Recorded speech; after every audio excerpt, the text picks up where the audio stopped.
Et direction Korogo, 1201 chefs traditionnels représentant les 19 cantons de la région du Poro ont été honorés ce samedi par la remise officielle de leur tenue d'apparat. La cérémonie, qui s'est déroulée dans un esprit de dialogue entre les populations et les autorités administratives, visait à souligner l'importance de l'état civil. Selon les organisateurs, cette initiative vise à renforcer le rôle des chefs traditionnels dans le processus de décentralisation en Côte d'Ivoire. Ils sont 1201 chefs représentant 19 cantons dans la région du Poro à avoir reçu leur tenue d'apparat. Une remise officielle au cours d'une rencontre d'échange entre autorités locales et chefs traditionnels sur l'importance de l'état civil pour les populations.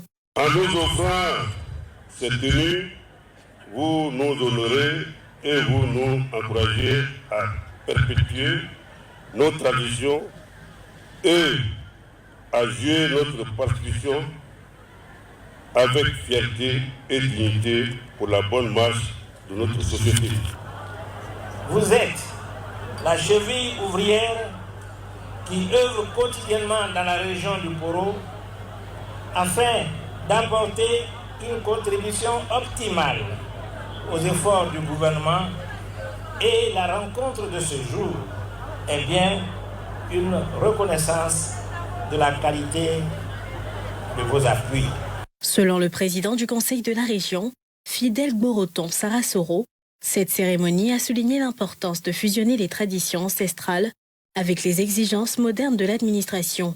Honorable chef, je vous demande donc, dès votre retour chez vous, de recenser toutes les personnes qui n'ont pas d'acte de naissance et les encourager à aller à la sous-préfecture ou à la mairie pour se faire établir un jugement supplétif d'acte de naissance.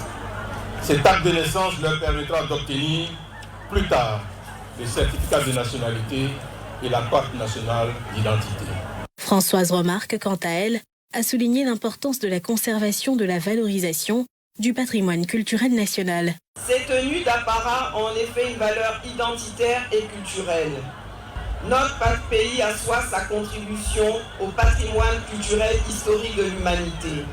La région du Poro y contribue pleinement, et cela répond aussi aux attentes du chef de l'État en termes de rayonnement de notre pays par la culture.